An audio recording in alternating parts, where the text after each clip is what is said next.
La inclinación a lo oculto ejerce sobre los hombres un raro y justificado poder.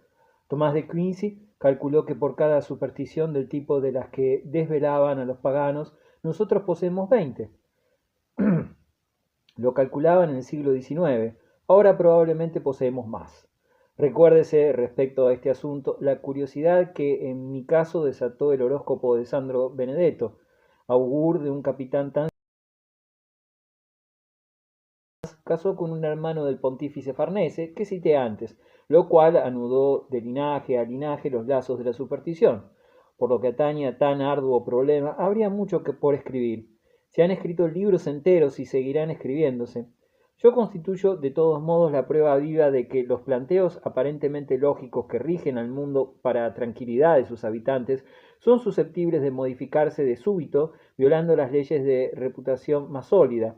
Y no hay que olvidar que yo he visto al diablo. Boo de me je vu. He creído y creo que algunos de los seres que llamamos muertos son capaces de aparecérsenos en condiciones determinadas. Creo que nos rondan siempre.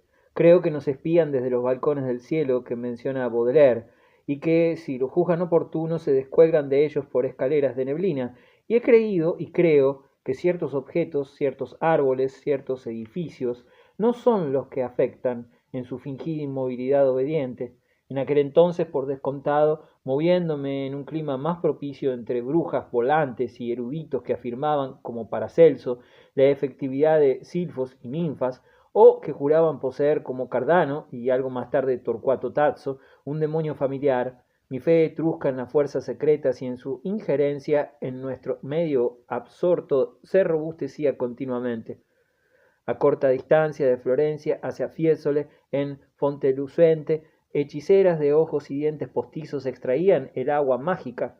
Más al sur, en Norcia, cerca de Spoleto, se alzaba amenazador el gran centro nigromántico de los Apeninos, donde se consagraban los libros esotéricos y donde residían en un pozo las hermanas de la Sibila de Norcia y la tía de la Hada Morgana. Aretino lo anota quizás por burla, quizás también con disfrazado pavor. Se deducirá sobre la base de tantos antecedentes la angustia con que comprobé la falta de la sortija de Adriana. La niña no podía aclarar lo acaecido, su debilidad barajaba las imágenes del delirio con las reales, tenía la impresión de que Beppo había estado a su lado, pero no coordinaba sus memorias. Después supe que no me decía toda la verdad y entendí la razón por la cual callaba Nencia. El topacio de las vírgenes se había volatilizado, se había tornado invisible, como el anillo que en el Orlando enamorado su padre dio a Angélica, y que usufructuaba la virtud de hacer desaparecer a quien se lo metía en la boca y de conjurar cualquier encantamiento cuando se lo llevaba en el dedo. El siervo Brunello, mandado por el rey Agramante, robó la sortija de Angélica y consiguió el reino de Tingitana. Alguien había robado la sortija de mi hermosa y había conseguido tal vez otro reino. Torturé a Beppo a preguntas como un inquisidor, lo combiné con mi tono más intimidante, le prometí dinero, se lo di, y no obtuve más que negativas.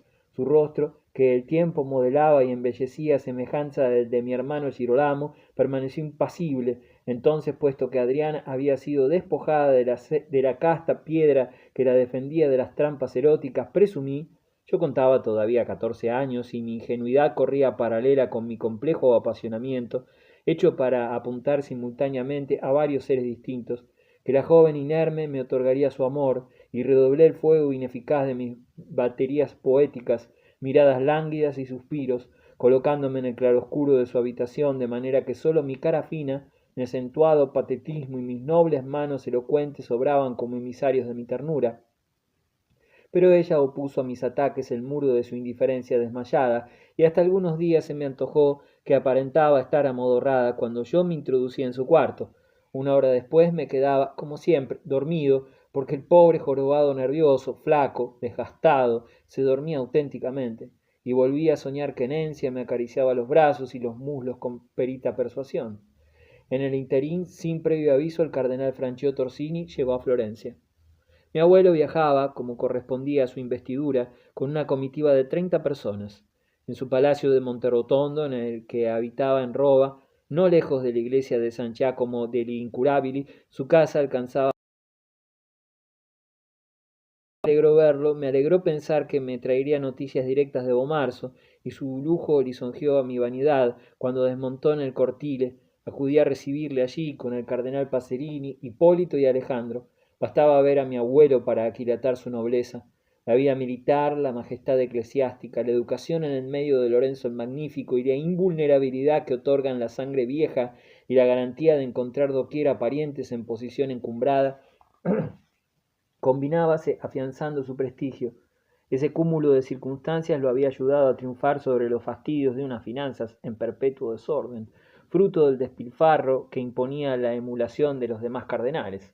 A pesar de que sus rentas eran cuantiosas, no llegaban a cubrir los gastos de Monterrotondo y vivía siempre al margen de la ruina. Para ayudarlo, su primo León X le había transferido la herencia del obispo Silvio Panonio, pero luego resultó que esa herencia no era muy sustancial, pues años antes el citado obispo había empeñado parte de sus bienes en favor del cardenal de Aragón, que, sin embargo, poseía enorme peculio. Franchiotto Orsini debió enzarzarse en pleitos con la sucesión del cardenal a fin de enfrentar a sus propios acreedores y no le quedó más remedio que entregar algunas de sus propiedades a la viuda del banquero Chigi. Por eso, cuando mis padres se casaron, mi abuelo solo pudo liquidar el quinto de la dote establecida. Mi padre se entendía con él. Eran, lo he dicho ya, muy parecidos, pero no bien se presentaba un motivo de discusión le enrostraba la falta de cumplimiento de su promesa. Yo los oí varias veces, en Bomarzo y en Roma, trenzarse en ásperas disputas, aquellos 1200 ducados que aún tenía que abonar de la dote, y eso que mi madre ya había muerto, desesperaban al cardenal Franchiotto. Su prodigalidad no conocía límites. Las libreas de sus criados, vestidos con los colores de los Orsini, costaban una fortuna, lo mismo que el entretenimiento de sus armas, de sus jaurías, de sus caballos, de los halcones que le enviaban de Chipre, de Creta, del norte de África, y que las fiestas con las cuales pretendía remedar el esplendor mediceo. Mentábanse sus mitras de seda, sus pieles de arminio, de marta, sebelina, de camelote forrado, sus espuelas de oro. El cardenal Orsini se ufanaba de su pompa, solo conmigo era tacaño. Por eso me sorprendió que no bien puso pie en tierra y me tendió su mano a besar me entregara una gruesa cadena adornada con zafiros. Lo hacía para lucirse delante de los Medici, quienes lo acogieron como a un deudo ilustre. Pacerini le besó la mejilla. Su afán por brillar en el círculo de los descendientes del Magnífico, de quienes empero se mofaba en conversaciones con los otros Orsini, pues los juzgaba advenedizos y bastardos, era obvio. Costaba reconocer en aquel caballero cortesano tan obsequioso con las damas, que extremaba los melindres hasta el amaneramiento, al anciano colérico de Bomarzo. Como muchos grandes señores, reservaba la mala educación y el mal humor constante para entrecasa, de modo que el propio Hipólito, cuando quise darle a entender que esa actitud no pasaba de un disfraz superficial y que en nuestras tierras tenía fama de violento, me reprendió diciéndome que exageraba y que no debía permitir que se agriera mi carácter, pues el collar de zafiros que colgaba sobre mi pecho proclamaba los sentimientos generosos del padre de mi padre.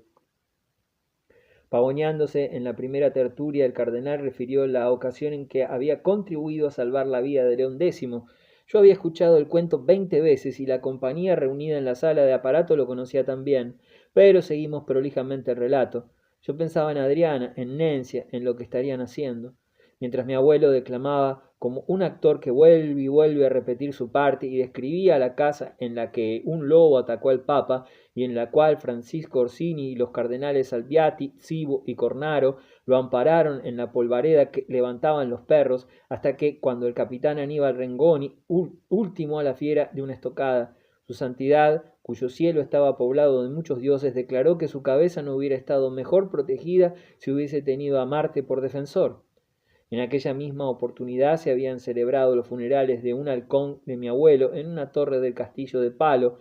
Creo que esto lo he narrado ya, probablemente me estoy repitiendo como él. Y esa anécdota gustó más que la otra. Clarice Orsini declaró que no hay mejores halcones que los de Creta, que son verdaderos príncipes, y miró de soslayo a los ilegítimos Alejandro y a Hipólito. Franchiotto Orsini trajo también noticias de la situación de la iglesia. Había sabido que algún tiempo antes, durante la peste en Roma, un griego había embaucado al pueblo con una farsa. Aseguraba el griego que había tomado un toro, murmurándole al oído palabras secretas, y lo había sacrificado en el Coliseo con ritos paganos, delante de un grupo de imbéciles para aplacar, según decía, a las potencias infernales. Los romanos supusieron terminadas sus penurias y hubieron de convertir al toro en dios. Cuando los esbirros papales trataron de encarcelar al engañador, se produjo un tumulto, así que fue menester organizar procesiones expiatorias con gente que se golpeaba el pecho. Me acordé de Abul hablándole al elefante Anone.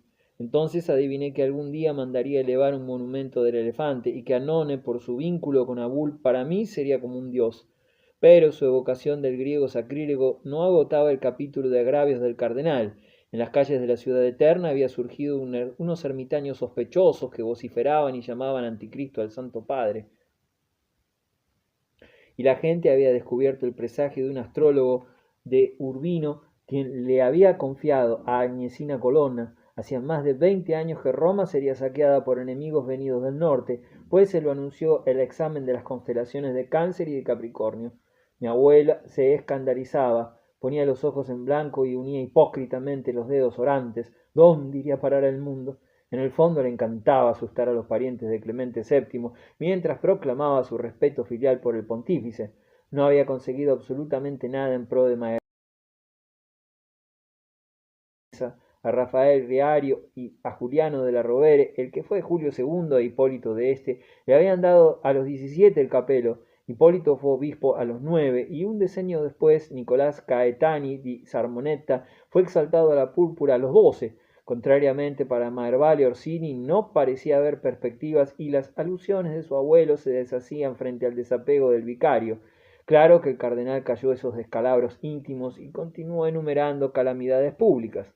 Su colega Silvio Pacerini meneaba la desconfiada cabeza de pajarraco avariento y se encomendaba a la Virgen María. La única vez que mi abuelo me recibió a solas, sin una nube de gentiles hombres y criados alrededor, en realidad no había ido a verme. Florencia constituía una etapa en su viaje hacia sus más lejanas posesiones. Me dio sobre los míos informes muy escasos. Mi padre y Girolamo guerreaban de nuevo. La ruptura del tratado de avivaba las brasas del odio.